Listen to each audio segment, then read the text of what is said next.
திருக்கணித பஞ்சாங்கத்தின்படி வரக்கூடிய வைகாசி மாதம் 18ஆம் தேதி, அதாவது ஜூன் மாதம் 2ஆம் தேதி அதிகாலை 1:50 குரு பகவான் மிதுன ராசியிலிருந்து கடக ராசிக்கு பயிற்சி ஆகிறார்.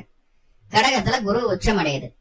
உச்சம் பெற்றக்கூடிய குரு பகவான் கும்பராசிக்கு என்னென்ன மாதிரியான பலன்களை தரப்போறாரு, குரு 6ல போய் உச்சம் அடைகிறதுனால என்னென்ன நன்மைகள் உண்டு, என்னென்ன தீமைகள் உண்டு, பிளஸ் மைனஸ் ரெண்டுமே பார்த்துக்கலாம். பொதுவா ஒரு கிரகம் பயிற்சி ஆகுது அப்படின்னாவே அந்த கிரகம் நன்மையும் செய்யும் தீமையும் செய்யும். அது நம்மளுடைய ராசிக்குண்டான ஆதிபத்தியம் என்ன, அது எந்த ராசியில போய் உட்காருது, என்னென்ன கிரகங்களோட சேருது அப்படிங்கறத பொறுத்து பிளஸ் மைனஸ் எல்லாமே மாறுபடும். அப்ப நன்மையும் உண்டு, குரு பயிற்சியில தீமையும் உண்டு. குரு பயிற்சி ஆயிடுச்சுனாவே எல்லாமே நன்மையே நடக்குமா அப்படின்னு கேட்டா அப்படி கிடையாது. இப்ப என்னென்ன நன்மைகள் இருக்கு, என்னென்ன தீமைகள் இருக்கு அப்படிங்கறத டீட்டெயில்டா இந்த பதிவுல நம்ம பார்க்கலாம். தீமைகள் ஏதாவது இருக்கு அப்படின்னா அதை எப்படி சரி செய்திருக்கிறது, அதுக்கான வழிபாட்டு முறைகள் என்ன, அதை எப்படி செய்யணும் அப்படிங்கிற எல்லா விதமான விவரங்களையும் விரிவா தெளிவா டீட்டெயில்டா பார்க்கலாம். குரு பயிற்சி ஜூன் மாசம் 2ஆம் தேதி குரு மிதனத்துல இருந்து கடகத்துக்கு பயிற்சி ஆகிறார். குரு உச்சம் அடைகிறாரு. இந்த குரு உச்சம் அடைகிறது அப்படிங்கிறது மாசம் மாசம் குரு உச்சம் அடைஞ்சுட்டா இருக்கு, வருஷம் அடைஞ்சுட்டா இருக்கு அப்படின்னு கேட்டா அப்படி எல்லாம் கிடையாது. மறுபடியும் இதே நிலைமைக்கு குரு வர்றதுக்கு 12 வருஷம் ஆகும். மறுபடியும் இதே மாதிரி கிரக நிலைமைகளா அமையறதுக்கு 60 வருஷம் ஆகும் ஒரு சைக்கிள். அப்படின்னா தான் மறுபடியும் குரு இங்க இருக்கும்போது கடகத்தில் உச்சம் அடையும் போது எகைன் உங்களுக்கு 2086 தான் சனி மீனத்துல இருப்பார். குருவோட பார்வை சனி கிடைக்கும். இந்த அமைப்புகள்ல வரணும்னா 60 வருஷம் ஆகும். 12 வருஷத்துக்கு நடக்கக்கூடிய ஒரு நல்ல நிகழ்வு இது. இதை சரியா பயன்படுத்திக்கிட்டீங்க அப்படின்னா நிறைய பிரச்சனைகளுக்கு தீர்வை இந்த குரு பயிற்சியில் நீங்க பாத்திர முடியும். ரைட். குரு இப்படி பயிற்சி ஆகிற குரு எகைன் உங்களுக்கு அக்டோபர் மாசம் 31ஆம் தேதி அதிசாரத்துல சிம்மராசிக்குள்ள பிரவேசிக்க இருக்கிறாரு. அங்க போய் வக்ரமாயி மறுபடியும் வக்ரகதியிலேயே கடகத்துக்குள்ள வர்றாரு. எப்பன்னா 2027 ஜனவரி 25ஆம் தேதி அன்னைக்கு மறுபடியும் கடகத்துக்குள்ள வந்துடுறாரு. ஒரு 2.5 மாசம் கடகராசியை விட்டு சிம்மராசிக்குள்ள போறாரு. அப்படி சிம்மராசிக்குள்ள போகக்கூடிய குரு பலனை மாத்தி எதுவும் செஞ்சிருவாரா, பெரிய மாற்றங்கள் எதாவது நடந்துமா அப்படின்னு கேட்டா அப்படி எல்லாம் ஒண்ணும் இல்ல. ஒரு 80% பலன் கடகராசியில் உச்சம் பெற்ற குரு என்ன செய்வாரோ அதைத்தான் செய்ய போறார். சோ அதனால கடகத்துல குரு இருந்தா என்னென்ன நடக்குது அப்படிங்கிற விஷயத்த மட்டும் இந்த பதிவுல டீட்டெயிலா பார்ப்போம். ஓகே. கும்பராசி அப்படின்னு சொல்லும் போதே ஃபர்ஸ்ட் எல்லா கும்பத்துக்கும் ஞாபகம் வர்றது என்னன்னா ராசிக்குள்ளேயே ராகு, 2ஆம் இடத்துல சனி, 7.5 சனியினுடைய கடைசி நுனியில இருந்துட்டு இருக்கிறீங்க. 7.5 சனி கூட பெரிய லெவல்ல பாதிக்கல. ராகு அப்படின்னு சொல்லக்கூடிய கிரகம் வச்சு செஞ்சுட்டு இருக்குது கும்பராசிய. எந்த இடத்துக்கு போனாலும் ஒரு நெகட்டிவிட்டி, ஒரு என்ன சொல்றது, ஒரு அப்நார்மலான ஆக்டிவிட்டிஸ் நம்மளை சுத்தி நடக்கிற மாதிரியும், யாரும் நம்மளுக்கு சப்போர்ட் பண்ணாத மாதிரியும், தனிச்சிருக்கிற மாதிரியும், ஏதோ ஒரு மனசுக்குள்ள ஒரு பயம், ஒரு கவலை, ஒரு முடிவெடுக்க முடியாத ஒரு சூழ்நிலை, ஒரு நல்ல மனநிலைமை இல்லாம இருந்திருக்கிறீங்க கும்பம். ஒரு தெளிவில்லாத மனநிலைமை இருக்குது உங்களுக்கு. குருவோட பார்வை இதுக்கு முன்னாடி இருந்துட்டு இருந்தது. அப்ப குரு பார்வை அந்த ராகுக்கு இருக்கிறதுனால ராகுனுடைய ஆட்டம் கொஞ்சம் கட்டுக்குள்ளதான் இருந்ததுன்னு சொல்லணும். இப்போ குருவோட பார்வையும் இல்ல. குரு பெயர்ச்சியாகி 6ஆம் இடத்துக்கு போறாரு. 6ஆம் இடத்துல இருக்கக்கூடிய குரு ராசிக்கு 10ஆம் இடத்தையும், ராசிக்கு 12ஆம் இடத்தையும், ராசிக்கு 2ஆம் இடத்தையும் பார்ப்பார். 2ஆம் இடத்தை பார்க்கணும். 2ஆம் இடத்துல சனி இருக்கே சார் அப்படின்னா இந்த 7.5 சனியினுடைய பாதிப்பு 100% குரு குறைச்சிடுவார் கண்டிப்பா. ஏன்னா சனி நின்ன வீடு குருவோட வீடு தான். அந்த வீட்டு அதிபதி உச்சமாகிறார் அப்படிங்கும்போது சனி பெருசா உங்களுக்கு தீமையை செய்ய மாட்டாரு. குருவோட பார்வையிலையும் அந்த சனி பகவான் இருக்கார். அது பாக்கிய பார்வையில இருக்கிறதுனால கண்டிப்பா 7.5 சனியுடைய பாதிப்பு 90% 100% குறைஞ்சிரும். அது பிரச்சனை இல்லை. ஆனா இப்பவும் பெரிய ரோல் பிளே பண்றது யாருன்னு பாத்தீங்கன்னா ராகு பகவான் தான். இப்போ குரு பயிற்சியால் அது ராகு எதுவும் கண்ட்ரோல் பண்ண முடியாதா அப்படின்னு கேட்டா பெருசா வாய்ப்புகள் எல்லாம். சரி, குரு பயிற்சி வேற என்னென்ன விஷயங்களை கவனமா இருக்க சொல்லுது, எதெல்லாம் நம்மளுக்கு ஃபேவரா நடக்கு அப்படின்னு வேணா அந்த பதிவுல பாக்கலாம். முதல்ல 2ஆம் அதிபதி யாரு அப்படின்னு பாத்தீங்கன்னா உங்களுக்கு குரு பகவான் தான். அதே நேரத்துல 6 கூடை வராரு, அவரும் சரி 11 கூடை வராரு அப்படின்னு பண்ணா அவரு குரு பகவான் தான். 2 பணபரஸ்தானங்களுக்கு அதிபதி குரு. ஆக்சுவலா குரு உங்களுடைய ராசிக்கு மறையவே கூடாது. மறைஞ்சாரு அப்படின்னா சரியான நல்ல பலனை தரமாட்டாரு அப்படிங்கிற ஒரு இயல்பான ஒரு விஷயம் இருக்கு. ஆனா 2ஆம் அதிபதி 6ல போலாம், தப்பே கிடையாது. ஏன்னா தன்னுடைய திரிகோணஸ்தானம், அது தன்னுடைய திரிகோணஸ்தானம் போறது மட்டும் இல்லாம 2ஆம் அதிபதி உச்சம் அடையுது. 11ஆம் அதிபதி 6ல மறையிறது தவறா இருந்தாலும் அந்த கிரகம் உச்சம் அடையுது. இந்த குரு உச்சமடையாம இருந்ததுன்னா நிறைய சங்கடங்களை நீங்க பார்க்க வேண்டியது இருந்திருக்கும். குரு 6ல மறையறதுனால. குரு உச்சம் அப்படிங்கும்போது முதல்ல குடும்பத்தில் இருந்து வந்த எல்லா விதமான பிரச்சனைகளுக்கும் தீர்வே இந்த குரு பகவான் கொடுப்பார். யாராருக்கும் என்னென்னமோ விஷயங்கள் சொன்னா எதுவுமே நம்மளால செஞ்சு காட்ட முடியல, என்ன கொடுத்த வாக்கு காப்பாற்ற முடியல அப்படிங்கிற பிரச்சனைகள் எல்லாமே தீரும். குடும்ப உறவுகளுக்குள்ள இருந்து வந்த எல்லா விதமான சங்கடங்களும் நிவர்த்தி ஆகும். பொருளாதார ரீதியா ரொம்ப கஷ்டப்பட்டிருந்தீங்க, ரொம்ப கஷ்டப்பட்டிருந்தீங்க. அந்த கஷ்டங்கள் எல்லாமே நீங்க ஒரு நல்லது கெட்டதை கூட போய் பார்க்க முடியாது. சொந்த பந்தங்களுக்குள்ள ஒரு கல்யாணம், காது குத்து, எதுக்குமே போக முடியாது. போறதுக்கு உண்டான மனநலமே இருக்காது. இல்ல வேற வகையில ஏதோ ஒரு ஒர்க்லோடோ ஏதாவது ஒரு விஷயம் வந்து தடுத்துக்கிட்டே இருக்கும். அதாவது இந்த ராகு என்ன பண்ணுதுன்னா, நமக்கு நல்லதை செய்யக்கூடிய, நமக்கு ஃபேவராக இருக்கக்கூடிய நபர்களை சந்திக்க விடாது. நம்மளுக்கு எகென்ஸ்டா இருக்கிற நம்மளை கூட நம்மளை சுத்த வச்சுக்கிட்டே இருக்கும். அதுதான் கடந்த காலகட்டங்கள் நடந்தது. இனிமேல் நீங்கள் பார்க்கக்கூடிய நபர்கள், நீங்கள் பேசக்கூடிய நபர்கள் உங்களுக்கு சாதகமா இருக்கக்கூடிய மனநிலைமையில் இருந்தா மட்டும்தான் அவங்க கூட ரொம்ப நேரம் டைம் ஸ்பெண்ட் பண்ணுவீங்க. இல்லைன்னா அந்த டைம் வந்து அப்படியே ஸ்லோ ஆயிடும். ரைட்? அப்போ நல்ல நபர்களை சந்திக்கக்கூடிய வாய்ப்புகள் இந்த காலகட்டம் உங்களுக்கு கிடைக்குது. ரைட் சார், லோனுக்காக முயற்சி பண்ணிட்டே இருக்கேன், லோன் கிடைக்கவே இல்லை. லோன் வாங்கி தான் வீடு கட்டணும், லோன் வாங்கி தான் பிசினஸ் நல்லபடியா ரன் பண்ணணும், லோன் வாங்கி தான் படிக்கணும், எஜுகேஷன் லோன் இருக்கு இல்லையா? இப்படி பிசினஸ் லோனோ, எஜுகேஷன் லோனோ, பர்சனல் லோனோ, ஹோம் லோனோ, வெஹிக்கிள் லோனோ எதுவுமே கிடைக்கல, முயற்சி எடுத்துட்டே இருக்கிறோம் அப்படின்றதுனா இந்த காலகட்டம் நேஷனலைஸ் பேங்க்லயே அந்த லோன் ஆனது நம்மளுக்கு கிடைக்கும். சோ அது நம்மளுக்கு கட்டக்கூடிய அளவுல வட்டியோட நம்ம எதிர்பார்த்த மாதிரியான ஒரு அமைப்புகள்ல லோன் கிடைக்கிறதுக்கு வாய்ப்புகள் உண்டு. தாராளமா பண்ணலாம். நிறைய பேர் வீடு வாங்கி வச்சு போட்டு அதை ரெடி பண்ண முடியல, ரெடி பண்ணா கூட ரெண்ட்ல கொள்ளலாம் அப்படின்ற எண்ணமெல்லாம் இருந்துட்டு இருக்கோம். நிறைய பேருக்கு நிலம் வாங்கி வச்சிருப்பீங்க, வீடு கட்ட முடியல, கடன் கிடைக்க மாட்டேங்குன்னு இருந்துட்டு இருப்பீங்க.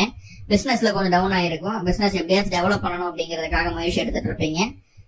பிசினஸ் லோன் கிடைக்க மாட்டேங்குது. இந்த மாதிரி எதுனாலும் சரி அந்த லோன் சம்பந்தமான விஷயங்கள் இருந்து அந்த பிரச்சனைகள் நீங்க கிடைக்குது. கையில எப்படியாவது கடன் வாங்கியாவது கையில காசு பணம் புரளக்கூடிய ஒரு சூழ்நிலையை சொல்லுது. ரைட். வேற என்ன? கண்ணு சம்பந்தமான பாதிப்பு. நிறைய பேருக்கு கண்ணு சம்பந்தமான பாதிப்பு. ரெண்டாவது வந்து கை கால் மூட்டு வலிகள் ரொம்ப அதிகம். துளாராசி சாரி தனுஷ் கும்பராசிக்கு கை கால் மூட்டு வலிகள் ரொம்ப ரொம்ப அதிகம். அதை கண்ட்ரோலே பண்ண முடியல. உங்களுக்கு இருக்குது, உங்க அம்மாவுக்கு எல்லாம் ஊறப்பட்ட தலைவலி. உடல்ல இங்கதான் தொந்தரவு, இங்கதான் நல்லா இருக்கு அப்படின்னு சொல்லவே முடியாது. எல்லா பக்கம் தொந்தரவு, எல்லா பக்கம் பிரச்சனைகள் தான் இருந்துட்டு இருந்தது. அதை சரி செய்யறதுக்குண்டான ஒரு சூழலும் வந்தாச்சு. இப்போ நீங்க உடல் தொந்தரவுகளை அனுபவிக்கிறது மட்டும் இல்லாம உங்களுடைய தாயாரும் அதை அனுபவிச்சுட்டு இருந்தாங்க. அந்த பிரச்சனைகளுக்கு தீர்வு கிடைச்சாச்சு. ரைட். மூணாவதா என்ன சொல்ல வருது அப்படின்னு பாத்துட்டீங்கன்னா, இதற்கு முன்னாடி மனசுக்குள்ள ஒரு குழப்பம், தடுமாற்றம் எல்லாம் இருந்துட்டு இருந்தது. அது வந்து நம்ம உடல் ரீதியாக பிரச்சனைகளாக வெளிப்பட்டு கொண்டிருந்தது. ஸ்கேன் பண்ணி பார்த்திருப்போம், எம்ஆர்ஐ வரைக்கும் போயிருப்போம், ஒண்ணும் இல்ல நல்லாதான் இருக்கீங்க அப்படின்னு. ஆனா ஏதோ ஒண்ணு நம்மள பண்ற மாதிரியே இருந்திருக்கும் இல்லையா? அந்த உணர்வு என்ன அப்படிங்கறத ஐடென்டிஃபை பண்ணிடுவீங்க. எதனால நம்மளுக்கு இதெல்லாம் நடக்குது? இல்ல ஆக்சுவலாவே உடம்புல தொந்தரவு இருந்ததுன்னா ஸ்கேன்ல தெரியாத விஷயங்கள் எல்லாம் வேற ஏதோ ஒரு மூலயமா நம்மளுக்கு தெரிஞ்சிடும். ஆக்சுவலா உடம்புல என்ன பிரச்சனை அப்படிங்கிற ஐடென்டிஃபை பண்ணி அதுக்கான மருத்துவத்தை நாடி போகக்கூடிய ஒரு சூழ்நிலையை சொல்லுது. அது நீங்க சித்தா, ஆயுர்வேதிக், யுனானி, ஹோமியோபதி எதுனாலும் இருக்கலாம். அந்த மருத்துவத்தை தேடி போவீங்க. அந்த உடல் ரீதியாக இருந்த அந்த நோய் தொந்தரவுகள் நிவர்த்தி ஆகும். வேலையில நிறைய பிரச்சனையை சந்திச்சாச்சு, 7.5 சனிலேயே நிறைய பிரச்சனையை சந்திச்சாச்சு. அது இன்னும் முடியற மாட்டா காணும். நம்மளுடைய திறமைக்கான அங்கீகாரம் கிடைக்கல. நம்ம நல்லா வேலை செஞ்சாலும் பெரிதும் சம்பளம் போட மாட்டேறாங்க. ஐடில இருக்கிறவங்க கூட புலம்புறத கேட்டிருக்கிறேன் நான்.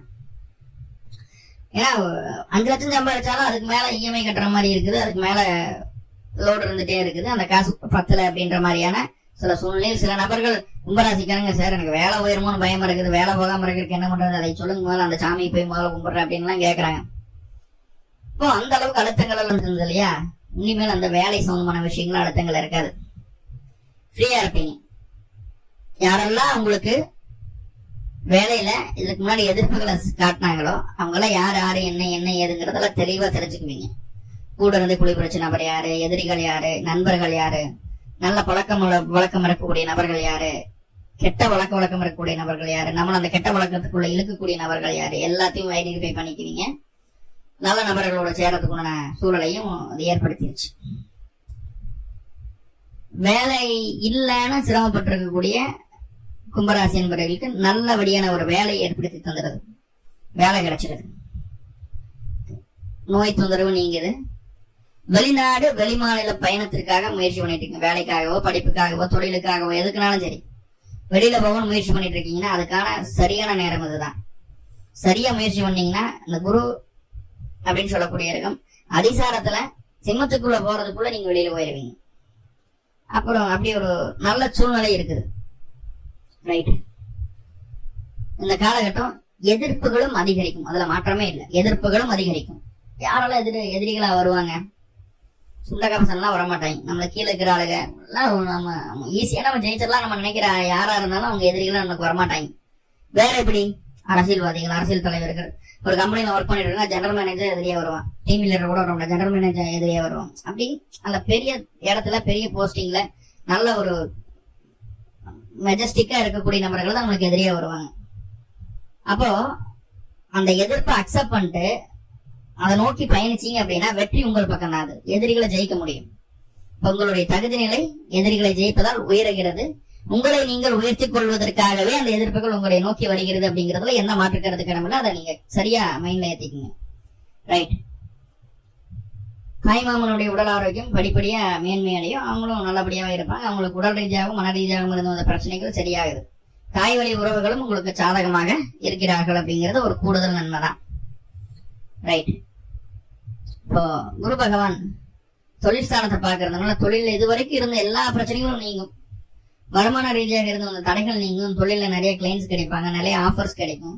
தொழில் அடுத்த கட்டத்தை நோக்கி நகர்த்துறதுக்கு என்ன வழி, அதுக்குள்ள முயற்சிகள் எடுப்பீங்க, அது சக்சஸ்ஃபுல்லா நடக்கும். சில நபர்கள் என்னன்னா சிம்பிளாவோ பெருசாவோ இன்வெஸ்ட்மெண்ட் எல்லாம் பண்ணணும் முயற்சி எடுப்பீங்க, அந்த இன்வெஸ்ட்மெண்ட் சக்சஸ்ஃபுல்லா நடக்கும், ஒன்றும் பிரச்சனை இல்லை. தொழில எந்த விதமான தொந்தரவும் இல்லை, தேவையில்லாத செலவுகள் குறையும். குடும்பத்துல யாராவது நல்ல காரியம் நடக்கும், சுப செலவுகள் வந்து சேரும், தேவையில்லாத செலவுகள் குறையும், தேவையுள்ள செலவுகளை செய்வீங்க. வீட்டுக்கு தேவையான பொருட்களை வாங்கி போடக்கூடிய ஒரு சூழ்நிலை, வீடை டெமாலிஷ் பண்ணிட்டு புதுசா கட்டணும், நல்லபடியா அரண்மனை மாதிரி அதுவும் முடியும்.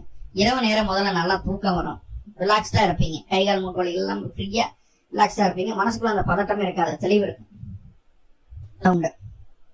சரி, என்ன செய்யக்கூடாது அப்படின்னா தொலைதூர பயணங்கள் மேற்கொள்ளக்கூடாது. தொலைதூர பயணங்கள் மேற்கொள்ளக்கூடாது. உங்களுக்கு மேல் மூத்த அதிகாரியை பகிர்ந்து கொள்ளக்கூடாது. தந்தையினுடைய ஆலோசனை கேட்டு நடக்கக்கூடாது. தந்தையினுடைய ஆலோசனையை கேட்டு நடக்கக்கூடாது. நல்லா புரிஞ்சுக்கணும். பொறுப்புகள் உங்களை தேடி வரும்போது அதை முழுமையாக ஆராயாமல் அதை ஏற்றுக்கொள்ளக்கூடாது. முழுமையாக ஆராயாமல் ஏற்றுக்கொள்ளக்கூடாது.